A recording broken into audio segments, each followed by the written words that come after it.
ನಮಸ್ಕಾರ. ನಮ್ಮ ಜೀವನದ ಎಲ್ಲ ನಿರ್ಧಾರಗಳನ್ನು ನಾವೇ ತೆಗೆದುಕೊಳ್ಳುತ್ತೀವೆಯೇ? ಇದು ನನ್ನ ಪ್ರಶ್ನೆ.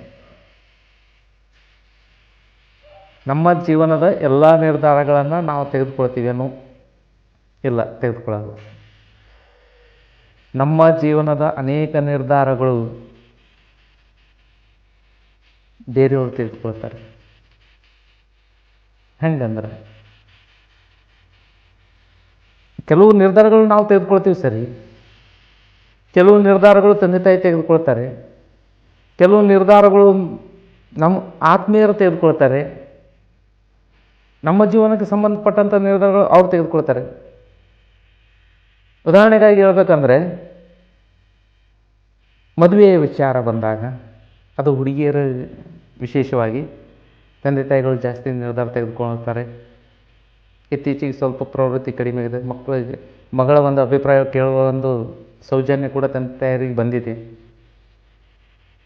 ಇನ್ನು ಪತ್ನಿಯರ ಜೀವನದ ನಿರ್ಧಾರಗಳು ಪತಿಗಳು ತೆಗೆದುಕೊಳ್ತಾರೆ.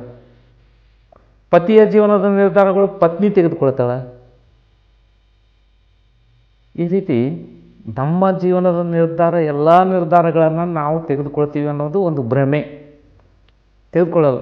ಕೆಲವೊಂದು ಸಂದರ್ಭದಲ್ಲಿ ಪರಿಸ್ಥಿತಿ ನಮ್ಮನ್ನು ಕೆಲವು ನಿರ್ಧಾರಗಳನ್ನು ತೆಗೆದುಕೊಳ್ಳುವಂತೆ ಮಾಡುತ್ತದೆ. ನಮಗೆ ಇಷ್ಟ ಇರೋಲ್ಲ ಅದು, ಆದರೆ ಆ ಪರಿಸ್ಥಿತಿಗೆ ಆ ನಿರ್ಧಾರಗಳನ್ನು ನಾವು ತೆಗೆದುಕೊಳ್ಬೇಕಾಗ್ತದೆ, ಮುಂದುವರಿಬೇಕಾಗ್ತದೆ. ಆ ಪರಿಸ್ಥಿತಿ ನಮಗೆ ಆ ನಿರ್ಧಾರಗಳನ್ನು ತೆಗೆದುಕೊಳ್ಳಲು ಹೇಳ್ತದೆ. ಹಾಗಾಗಿ ಆ ಪರಿಸ್ಥಿತಿಗೆ ಅನುಗುಣವಾಗಿ ನಾವು ನಿರ್ಧಾರಗಳನ್ನು ತೆಗೆದುಕೊಳ್ತೀವಿ. ಇಲ್ಲಿ ಯಾವ ರೀತಿ ನಾವು ಪರಿಸ್ಥಿತಿಗೆ ಅನುಗುಣವಾಗಿ ಅನಿವಾರ್ಯವಾಗಿ ನಮ್ಗೆ ಇಷ್ಟ ಇಲ್ಲದಿದ್ದರೂ ನಿರ್ಧಾರಗಳನ್ನು ತೆಗೆದುಕೊಳ್ತೀವಿ, ಅದೇ ರೀತಿ ಬೇರೆಯವರು ತೆಗೆದುಕೊಂಡಿರ್ತಾರ ಅಂತ ಒಂದು ಕಲ್ಪನೆ ನಮಗಿತ್ತು ಅಂದರೆ ಅನೇಕ ತಪ್ಪು ಕಲ್ಪನೆಗಳು ನಮ್ಮಿಂದ ದೂರ ಆಗ್ತವೆ. ಅನೇಕ ಸಂಬಂಧಗಳು ಬೆಸಿಗೆ ಬಿಚ್ಚೋದನ್ನು ಉಳಿತವೆ. ಸಂಬಂಧಗಳು ದೂರ ಆಗ್ತಿರ್ತವೆ ತಪ್ಪು ಕಲ್ಪನೆಯಿಂದ. ಯಾಕಂದರೆ ಅವ್ರ ಪರಿಸ್ಥಿತಿ ಏನೋದು ಗೊತ್ತಿಲ್ಲ, ಆ ನಿರ್ಧಾರಗಳನ್ನು ಅವ್ರು ತೆಗೆದುಕೊಂಡಿರ್ತಾರೆ. ಆದರೆ ನಾವು ಅದನ್ನು ಮುದ್ದಾಂ ಹಿಂಗೆ ಮಾಡಿ ನನ್ನ ಸಲಗೆ ಇಂಥ ನಿರ್ಧಾರ ತಗೊಂಡು ಅಂತ ನಾವು ತಿಳ್ಕೊಂಡ್ಬಿಡ್ತೀವಿ. ಅಲ್ಲಿ ತಪ್ಪಾಗಿಬಿಡ್ತೀವಿ. ಅದನ್ನು ಸ್ವಲ್ಪ ಪರಿಶೀಲಿಸುವಂಥ ಒಂದು ಉದಾರ ಗುಣ ನಮ್ಮಲ್ಲಿ ಬರಬೇಕು. ಆನಂತರ ನಾವು ನಿರ್ಧಾರಗಳನ್ನು ತೆಗೆದುಕೊಳ್ತೀವಿ. ಇಲ್ಲಿ ನಮ್ಮ ನಿರ್ಧಾರಗಳು ಹೆಂಗಿರ್ತಾವೆ ಅಂದ್ರೆ, ನಮ್ಗೆ ಇಷ್ಟ ಇರಲ್ಲ, ಪ್ರತಿರೋಧಕ್ಕಾಗಿ ತೆಗೆದುಕೊಳ್ತೀವಿ. ಕೆಲವೊಂದು ನಿರ್ಧಾರಗಳು ಪ್ರತಿರೋಧಕ್ಕಾಗಿ, ಕೆಲವು ಅಸೂಯೆಯಿಂದ ತೆಗೆದುಕೊಳ್ತೀವಿ. ಈ ರೀತಿಯಾಗಿ ನಮ್ಮ ನಿರ್ಧಾರಗಳು ಹೆಂಗಿರ್ತಾವೆ ಅಂದ್ರೆ, ನಮ್ಮ ಸ್ವಂತ ನಿರ್ಧಾರಗಳು ತುಂಬ ಕಡಿಮೆ ಇರ್ತಾವೆ. ಎಲ್ಲ ನಿರ್ಧಾರ ನಾನೇ ತೊಗೊತೀನಿ ಅನ್ನೋದೊಂದು ಭ್ರಮೆ. ಎಲ್ಲ ನಿರ್ಧಾರಗಳು ನಾವು ತೆಗೆದುಕೊಳ್ಳಲ್ಲ. ಪರಿಸ್ಥಿತಿಗೆ ಅನುಗುಣವಾಗಿ ಪರಿಸ್ಥಿತಿ ನಮಗೆ ನಿರ್ಧಾರ ತಗೋಬೇಕಾಗ್ತದೆ. ಪತಿ ಪತ್ನಿಯರಲ್ಲಿ ನಿರ್ಧಾರಗಳು, ಅವ್ರ ಜೀವನದಾಗ ಇವ್ರ ನಿರ್ಧಾರ ತೊಗೊತಾರೆ, ಇವ್ರ ಜೀವನದಾಗ ಅವ್ರ ನಿರ್ಧಾರ ತೊಗೊತಾರೆ. ಅನಿರೀಕ್ಷಿತ ಕೆಲವು ಘಟನೆಗಳಿಂದಾಗಿ ಕೆಲವೊಂದು ನಿರ್ಧಾರಗಳನ್ನು ನಾವು ತೆಗೆದುಕೊಳ್ಬೇಕಾಗ್ತದೆ. ಆನಂತರ ಸಮಯ,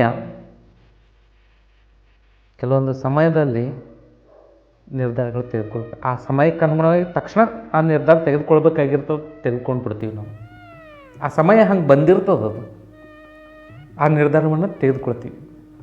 ಹೀಗಾಗಿ ನಮ್ಮ ನಿರ್ಧಾರ, ಎಲ್ಲ ನಿರ್ಧಾರಗಳನ್ನು ನಾವೇ ತೆಗೆದುಕೊಳ್ತೀವಿ ಅನ್ನೋದು ತಪ್ಪು. ಅದರಂತೆ ಇತರರು ಏನು ನಿರ್ಧಾರ ತೆಗೆದುಕೊಂಡಿರ್ತಾರಲ್ಲ, ಆಗ ಆ ನಿರ್ಧಾರಗಳಿಂದ ನಮಗೇನಾದರೂ ನೋವುಂಟಾಗಿತ್ತು ಅಂದರೆ ಅವರು ಯಾವ ಕಾರಣಕ್ಕಾಗಿ ಆ ನಿರ್ಧಾರವನ್ನು ತೆಗೆದುಕೊಂಡಿದ್ದಾರೆ ಅನ್ನೋದನ್ನು ಸ್ವಲ್ಪ ನಾವು ವಿಚಾರಿಸ್ಬೇಕು. ವಿಚಾರಿಸಿದಾಗ ಅಲ್ಲಿ ಅದಕ್ಕೊಂದು ಸ್ಪಷ್ಟನೆ ಸಿಗ್ತದೆ. ಆ ಸ್ಪಷ್ಟನೆ ಸಿಕ್ತು ಅಂದ್ರೆ ಸಂಬಂಧ ಸಡಿಲವಾಗೋದಿಲ್ಲ, ಸಂಬಂಧ ಗಟ್ಟಿಯಾಗ್ತದೆ.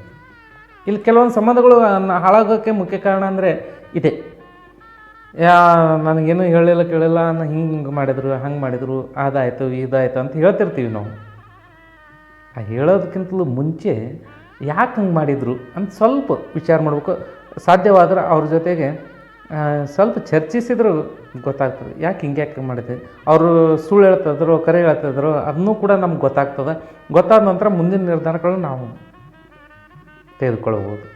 ಆವಾಗ ಆ ನಿರ್ಧಾರಗಳಲ್ಲಿ ಒಂದು ಮೌಲ್ಯ ಇರ್ತದೆ, ಅದಕ್ಕೊಂದು ಸತ್ವ ಇರ್ತದೆ. ಅಂದಾಗ ಅದಕ್ಕೊಂದು ಬೆಲೆನೂ ಬರ್ತದೆ. ಯಾವಾಗ ಒಂದು ನಿರ್ಧಾರದಲ್ಲಿ ಮೌಲ್ಯ ಮತ್ತು ಸತ್ವ ಎರಡೂ ಇದ್ವು ಅಂದ್ರೆ ಆ ನಿರ್ಧಾರಕ್ಕೆ ಎಲ್ಲರೂ ಬೆಲೆ ಕೊಡ್ತಾರೆ, ಗೌರವಿಸ್ತಾರೆ. ಅದರಿಂದ ಒಳ್ಳೆಯದನ್ನು ಕೂಡ ಆಗ್ತದೆ. ಅದಕ್ಕಾಗಿ ಏನೇ ನಿರ್ಧಾರಗಳನ್ನು ತೆಗೆದುಕೊಳ್ಳೋಕ್ಕಿಂತ ಮುಂಚೆ ಸ್ವಲ್ಪ ಅವಲೋಕನ ಅವಲೋಕನ ಆಗ್ಬೋದು, ಬೇರೆಯವ್ರ ಕಡೆಗೆ ನೋಡೋದಾಗ್ಬೋದು ಮಾಡಿಕೊಂಡು ನಿರ್ಧಾರಗಳು ತೆಗೆದುಕೊಂಡ್ರೆ ಒಳ್ಳೆಯದಾಗ್ತದ ಅನ್ನೋದು ನನ್ನ ಅಭಿಪ್ರಾಯ. ಧನ್ಯವಾದಗಳು.